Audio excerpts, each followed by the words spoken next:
Hello everybody and welcome to Bilingual Tutorials. My name is Carolina and today we are going to be talking about Anki. So the first thing that you have to know is how to get Anki. You type Anki on Google and you click here and you are going to be directed to this website.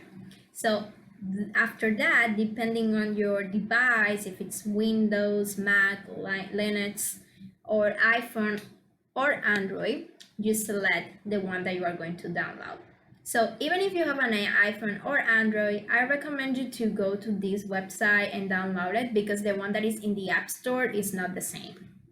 So after you download it, this is going to appear without this because these are some of the decks that I'm using right now. So you have different ways to have a deck. First, you can get a shared deck. You click here and it's gonna direct you to a website where you have so many categories. You have languages, you have arts, sciences, trivia. So let's say we want to know about French. You can type it here or you can click here directly because it's over here. Then let's click search and you are going to see so many decks. So many. Seriously, so many. And here you see when it was last modified, if it has notes, audio, images, and so on, and also the ratings. In this case, you see that this person has 4 ratings, but the majority are positive, this one half and half, and so on. But even if a resource or a deck doesn't have any rating, I recommend you to go over it because it might be very helpful. So let's just check one out. The first one. So it says 16,000 French sentences from easiest to hardest. And here you are going to see why should you do it, the difficulty. These are an example of a deck. So let's see how it is pronounced. Je voudrais bien un reçu. So then you can practice that. And here you download it. And here you have the reviews and the positive ones and the negative ones. So that's very good to check it out.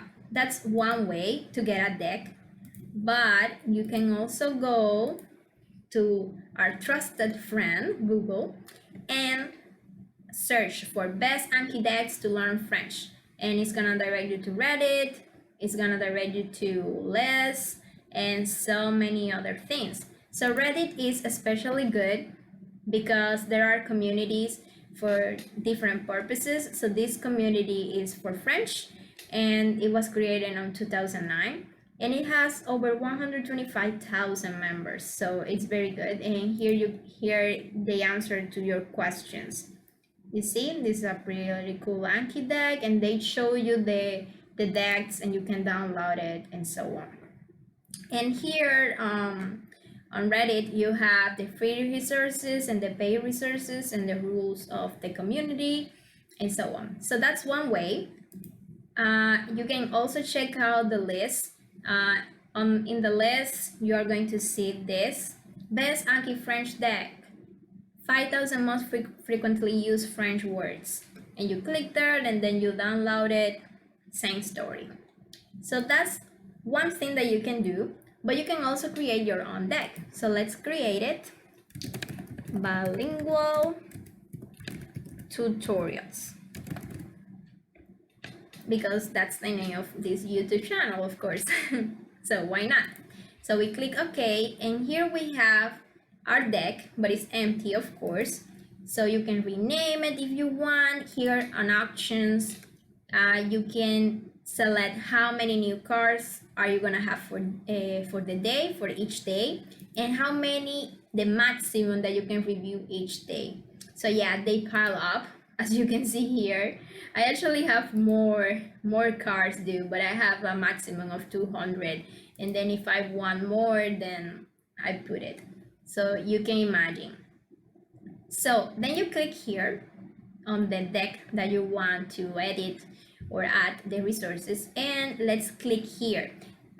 Something very curious is here you have shortcuts. So the key for add is A. So that's very good to know. They have so many shortcuts. And here we have add. So we have different types of flashcards. We have the basic, which I'm gonna show you how to do it, and then you can explore with the other ones. I'm gonna show you the basic one and the close, because the close is my favorite one. So let's see, you have a question. So what is the fastest animal? What is the fastest animal?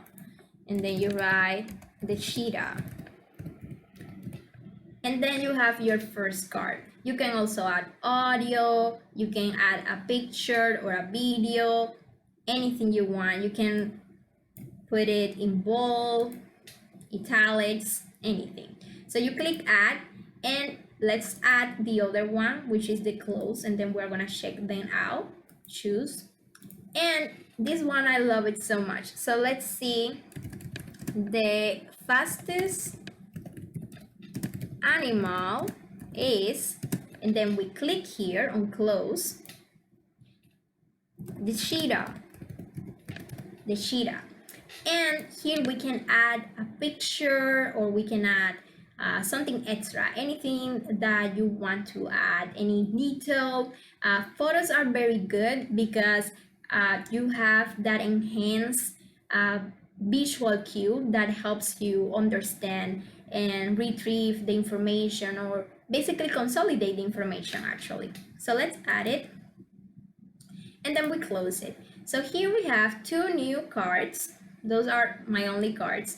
And here, remember, you have on custom study, depending on the amount of cards that you have on your deck available, new cards, you can increase the limit. So if one day you study 20 cards and your maximum was 20 cards, you can increase that maximum for that deck if you want to study more. So let's study them. Study what is the fastest animal. So you click on the space bar, or you can directly click here. So it's very good to know the shortcuts, because once you do so many flashcards, let's say 200, 500 flashcards a day, yes, that can happen, that amount of cards. So you want shortcuts to do it, faster and faster. So the cheetah, and depending on how well you knew the question, so you are gonna click 1, 2, 3, or even 4 if you have a mature card or a card that you are learning. We're gonna talk a little bit about that in the future, because with spaced repetition, they are gonna give you different days depending on how well you know the content. So let's say I just know it good. It says that in less than 10 minutes it's gonna appear again that question. So then we have the closed format, which is the fastest animal is, and then the cheetah. And remember, you can put a picture over here, and let's say that this was easy. So you see, you encounter the content different times. If you were reviewing that flashcard, not learning, it will be here on green, and depending if you know it or not, it will be already disappear, or it will be here on the red one. So it's gonna appear again until you know it. So here it says in 1 day. Why doesn't it say like only 4 days? Because I didn't know it for sure the first time. So let's say it was good. So it's going to appear in 1 day. Now you can browse. I have other Anki decks here. So, but let's just focus here on bilingual tutorials. Here you can edit the question if you want that. You can create another deck based on these questions, but we are going to talk about that in the future. So also you can go to statistics. In statistics, you are going to see how you did. So here one card due, that's tomorrow. Remember that one card, and another card is in 5 days. So that is what is gonna happen. Here you have a calendar, how many days you have study, and how many cards. You see how many cards are new, young. In this case, we have 2 that are young, and so on. You see, so many. So the ease is how good was it, how easy was it. So they have this like 250% ease since the beginning, but if you don't know it repeatedly, then the percentage is going to go down, and so on. So you see the amount of times that I press the second button, the amount of times I press the first button, and so on. So that's basically it. And also you can sync your device if you have an account. So you sign up and then you can sync it. For example, if you have your Anki deck on your phone and also on your computer, so the same flashcards that you have gone over, you can review them and it's the same. So that about it. Now, what are the benefits? So I look up some articles. Here it says in Spanish, but it's because I also speak Spanish. But yeah, so here we have some articles about spaced repetition, which is what Anki is based on. So this was the article that I focused on. It was written or published in 2016, and I'm gonna post the link down below. But now let's discuss it briefly. So what is going to happen with our learning is that the first day we are going to remember so much, but the days gone by and we are going to start forgetting. So that's why we need to review the material to have long-lasting knowledge. So as you can see, day 0, you learn it, you are in 100%, but on the first day, which is the second day or first day, you will start to forget, you see? And if you let the days go by, you are going to only reach or remember 60% of the material. So the more you are exposed to that material, the forgetting curve is going to flatten. So you see, the days are going to go by, but then you are going to remember 90%. So you have to be exposed. So Anki has that process. So first they show it to you, and depending on how well you know that information, they're going to show it to you in 4 days, then 7 days, then 14 days, and so on, 2 months, etc. So what is the first thing that you have to do? The first thing is to understand the concepts. First, you have to understand what you are going to remember. So there are multiple ways you can understand the concepts. You can create a chart, you can watch lectures, you can tell a friend to explain it to you, and you can create a mental map, or you can teach the content to yourself.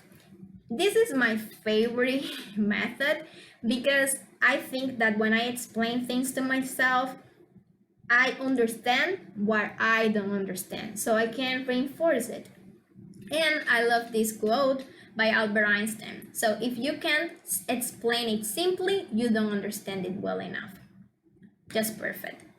Okay, so the spacing effect is basically you are going to have your initial study time and then the subsequent review, as we talk about.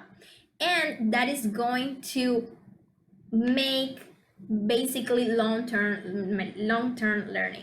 So if you study the day before an exam, everything, you're going to remember so much about it. But then 1 week goes by and you won't remember as much. Remember, 60%, that's what we talk about. So why is it so good? Well, you are going to be able to retrieve information, and that enhances memory. The more you retrieve information, that's an active learning method. You have to think about it. It's not like reading. When you read, you are passive, and when you are underlining stuff, you don't have to think about anything. But when you have a direct question, you have to really think about it. Then Something else is that you have study and learning context. So depending on how well made the deck is, you are going to have different scenarios regarding the same question. So you can have a question asked to you in different ways and in different times. So that is going to profoundly enhance that knowledge. And also, the more you do it, the faster is going to be the retrieval of target responses, so of those facts and concepts. Now you ask yourself, why is it important to improve memory for essential facts and concepts? Well, it's really important because then you can learn more complex things and also you develop problem solving. So that is the base to any real knowledge. So this was it, guys. I hope you enjoy it. I hope you learn a lot. And if you have any questions, I'm here to answer them. So bye and take care.